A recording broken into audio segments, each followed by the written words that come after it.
Hi, everyone. Thanks for joining me for this month's webinar on how to manage and save time like a hiring pro. If this is your first time joining us, then welcome. I'm Annette with the Recruiterbox team, and if you've ever written into support at Recruiterbox.com, then you might recognize my name. Today, we'll be chatting about why hiring takes so long in the first place, focusing on all those time-sensitive and often time-consuming hiring tasks. I'll then be sharing tips and best practices for time-efficient hiring in Recruiterbox. And finally, I'll go over tools that can help you manage and in turn improve your whole team's time efficiency. All right, so let's start off with the obvious question. What makes hiring take so much time? Hiring involves a lot of tasks on a per candidate basis. Here's a list that should look familiar to you. It's average hiring tasks from the moment a candidate applies up until you offer them a job. First, you have to screen the candidate, which means reviewing their resume and going over their application answers. And if things look good there, you can progress them through the subsequent hiring stages, during which you'll be corresponding with the candidate, scheduling interviews, gathering and responding to feedback from your teammates, and finally, submitting, approving, and sending them an offer letter. Even if a candidate doesn't make it all the way to that final offer letter stage, you're still responsible for many of the tasks ahead of that step. But it's not really those tasks alone that make hiring feel like such a long process.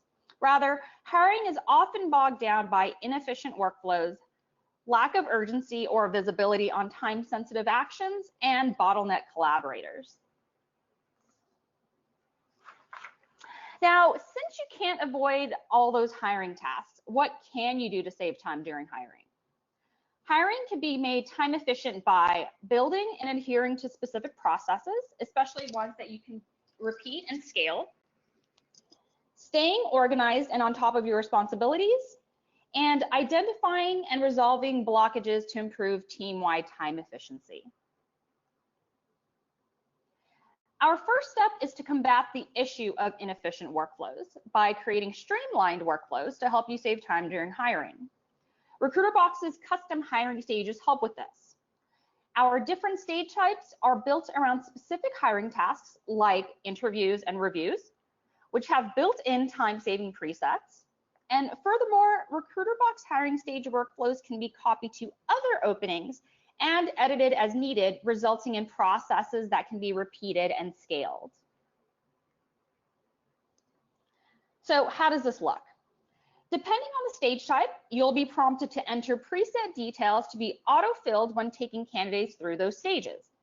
For example, for an interview stage, you can set the interviewer's list, the type of interview it's going to be, where it will take place, the duration, and even a custom evaluation form. So whenever you create an interview for a candidate in this stage, all of those items will be automatically filled in. Feel free to edit them, but not having to manually enter in the same details over and over again will surely speed up scheduling. Once you've created your streamlined workflow, save time by reusing it. When you create a new opening, you can copy details from an existing opening by using the option near the top right. Create openings with processes that you can use across many, if not all, openings to save time. Repeating processes will also create consistency in your account. Now, when you copy an opening, we'll copy as many relevant details as we can into the new opening, including your custom hiring stages and even the application form. While these items take time to customize, and we do encourage you to take time to build these out, Recruiterbox allows you to create them once and reuse them with just a few clicks. By the way, you can also copy application and evaluation forms. Once the form is copied, you can edit it in its new instance, but you'll definitely save time by having a basis to build from rather than always having to start from scratch. This is super helpful if you just need to make small changes like adding an additional qualifier question to an application form for a new opening. Now, here's a pro tip that we've seen a lot of companies have success with. Create template openings with different custom workflows. Then advise your teammates to use these when creating new openings. To do this, simply create a new opening, mark it as used internally so that it's not posted publicly. You can even create different templates for different departments or types of openings. Add the word template to the titles or add template as a tag so these openings are easy to find and differentiate from other openings. In the example on your screen, I've added some special characters to the title so that this opening shows at the top of the openings list if sorted by opening name. Be sure to train your team on how to copy openings and what they're allowed to change. After all, you can build the most efficient workflows in the world, but if your team doesn't know how to use them, they're useless. That said, let's say that you've got your dream workflow and your team is trained to use it. What else can you do to save time? Well, staying on top of the tasks associated with that workflow is a good start. So let's talk about that next. So remember that list of tasks I went over earlier? While you may have streamlined the process of those tasks, you still have to do them. Sure, sticky notes are a great way to remind yourself of pending tasks, but they don't make for a pretty desk, and also the poor trees. Recruiterbox's dashboard will help with this. The dashboard, which is the first page you see whenever you log into Recruiterbox, is like a to-do list. It highlights the most important tasks needed next in your hiring. Also, the dashboard is specific to you, the person logged in, to help you focus on your own tasks without any distracting filler. These automated and tailored reminders keep you organized and on top of your responsibilities. It's like having a personal assistant. Okay. Before I introduce you to the dashboard, can I just geek out for a moment and say how excited I was when creating the slides for this part of the webinar? That's because we launched a redesign of the dashboard just last month, and I got to really dig into the changes. And now I get to tell you what makes the new dashboard so cool. All right, so you should check your dashboard for a quick pulse check on what you need to be working on. The dashboard will show you any interviews you have scheduled for that day, so you can be prepared for them. Candidate stats based on what you're assigned to so you aren't flooded with irrelevant content, and pending tasks and personal notifications to keep important items on your radar. Here's a sample dashboard. I'll go over each piece in further detail now. Starting with those boxes at the top. I like to call these at-a-glance stats, and they will show you new candidates added. These are candidates that have been assigned to you within the last 7 days who are on the first stage of an opening.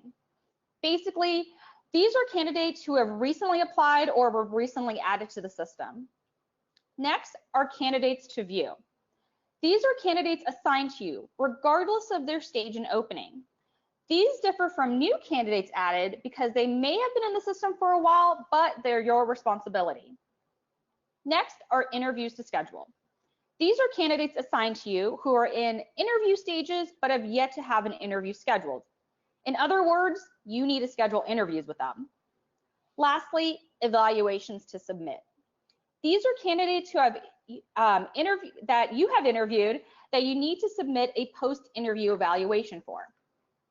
Now, if you ever forget what these boxes mean, you can hover over the blue titles and we'll show you a pop-up description on your dashboard.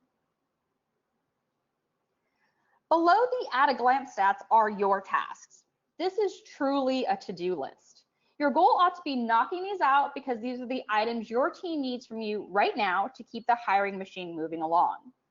Your tasks will show notifications on candidates ready for you to move to the next stage in the hiring process or decision, interviews you have scheduled for today and candidates you have to schedule interviews for, anything pending like reviews, evaluations, and to-dos, candidates to send to teammates for their review, unread emails from candidates, as well as unread internal comments specifically to you, including comments waiting on your response, candidates returning back from being on hold, and or offer letters pending your approval or signature. Now, if these notifications weren't helpful enough, each item on your dashboard includes a quick link to further details or relevant information. For example, if you have interviews scheduled that day, we'll show you a link to your full calendar so you can see all of them along with upcoming events. The at-a-glance stats each link to a relevant report on Recruiterbox to help you see how those recent numbers factor into your overall hiring. As for the notifications under your tasks, we'll show you a list of all the candidates each of those notifications is for, and you can click straight through to a candidate profile from there. Now, another pro tip. If a notification has several candidates, you can click through to one of the candidate profiles, then use the arrow buttons at the top right of the candidate profile to progress through the list of all candidates in that specific notification list. In this example, my dashboard has told me I have 3 reviews pending. So I can click on the first one, fill out my review, then click the forward arrow to go to the next candidate on the list, fill out my review, and so on.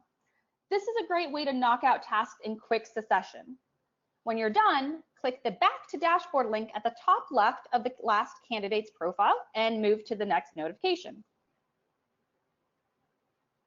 Now, if you're feeling overwhelmed with tasks, like let's say you just got back from vacation and you have a few things pending, you can filter your dashboard by specific openings to narrow down your notifications. Try filtering by the opening or openings you need to most immediately fill.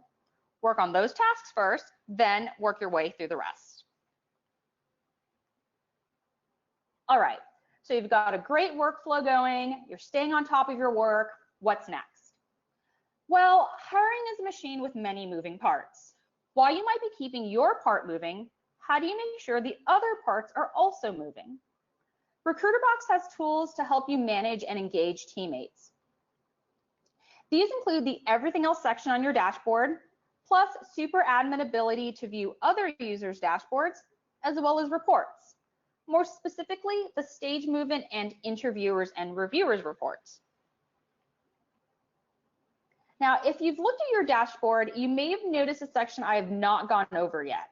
That's the Everything Else section, which shows what's on your teammates' plates as it relates to your own tasks. This information can help your team work toward time efficiency as a team-wide goal by providing visibility on pending tasks and responsibilities of teammates, creating transparency and accountability, and clarifying how a teammate's work fits into the hiring process and why their work matters. Here's the sample Everything Else section, which is found below your tasks on the dashboard. Everything else will show notifications on evaluations and/or reviews pending on other teammates for candidates that are assigned to you, interview invites you've sent where teammates have not yet responded, as well as candidates you've written to who haven't responded. Basically, these are items that you're waiting on from others before you can continue on with your work. As with your tasks, each item under Everything Else also includes a quick link to further details or additional relevant information, including reminder options where applicable. Feel free to nudge your teammates if they're turning into bottleneck collaborators. That is, someone you're working with who is holding up or delaying the process. Now, for all you super admins, some plans unlock an additional filter on your dashboard that allows you to view the dashboard for any teammate on your account, even down to their task for specific openings. If you're a super admin and are not seeing this filter option on your dashboard, feel free to reach out to support@Recruiterbox.com for more info, and we'll help you out. Okay, so even if you can see what's on everyone else's plates, it can still be difficult to find and resolve bottlenecks if you're not quite sure what to consider a bottleneck. A good starting point is looking at data and averages to see what your team is doing currently and what seems out of place. Recruiterbox reports can help with this. The stage number report shows you the average time candidates spend in each of your stages, while the interviewers and reviewers report shows you the number of reviews and evaluations each user is responsible for, how many they've completed, and their average response time. I'll go into each one of these in more detail and how to spot possible bottlenecks. First up is the stage movement report. This report monitors the average amount of time candidates stay in each of your stages before progressing to the next. It can help you identify bottlenecks due to inefficient workflows, the work being done or not done by teammates, or a combination of both. Here's a sample report. On the left is a list of your openings, followed by a column of average time spent in all stages for each opening, and then we break this number down by individual stage. Okay, so what are you looking for here? If there's a stage that candidates are staying in much longer than other stages, ask yourself why. Which teammates are responsible for that stage? Keep in mind that some stages just naturally take longer by no fault of your teammates, but you should always ask yourself why in case something can be improved. In this example, candidates are in the screening stage for an average of 11.3 days. That's not ideal, but let's pretend there's a legit reason for that, like maybe there was a hiring freeze, so the stage coordinator wasn't even allowed to progress candidates. Then the hiring freeze was lifted, so your team started moving candidates to the telephone interview stage, where they stayed for an average of 2.5 days. That's pretty good. Now let's say all the candidates your interviewers were impressed by and are ready to hire were then moved to the make offer stage, where they stayed for an average of 24.4 days. That's a long time. So questions you might ask yourself. Is your team not submitting or approving or sending offer letters in a timely manner once they reached that stage? Or are you, but the coordinator wasn't marking candidates as hired to close out their hiring timelines? In any case, you're going to want to look into what's going on and what can be fixed in that stage to improve your time efficiency. Okay, I also want to go over the interviewers and reviewers report, which monitors the workload and response times of those whose feedback you rely on to make hiring decisions. This report can help you identify instances of unbalanced workload or teammates falling behind on their submissions, which can help you better distribute work as well as help your team stay caught up. Here's a sample report. This report in particular has two different views, one for interviewers and another for reviewers. You can toggle between the two views at the top of the report. On the left is a list of your interviewers in the case of the interviewers view, followed by columns of number of interviews invited to, evaluations submitted, distribution of specific ratings, and finally a column for average time for evaluation. On this report, I want you to focus on the total interviews invited to or reviews requested, how many have been submitted, and average time for evaluation. Ideally, total interviews invited to or reviews requested should be close, if not equal, to the total evaluations and reviews submitted. This means teammates are keeping up with their assigned requests for feedback. Similarly, your team's average time for evaluation should be fairly comparable. Perhaps your team even has a policy like you have to submit an evaluation within 24 hours after an interview. If there's a teammate who has a low submission rate and or longer average time for evaluation, ask yourself why. Does this teammate need help with their workload or understanding the urgency of these tasks?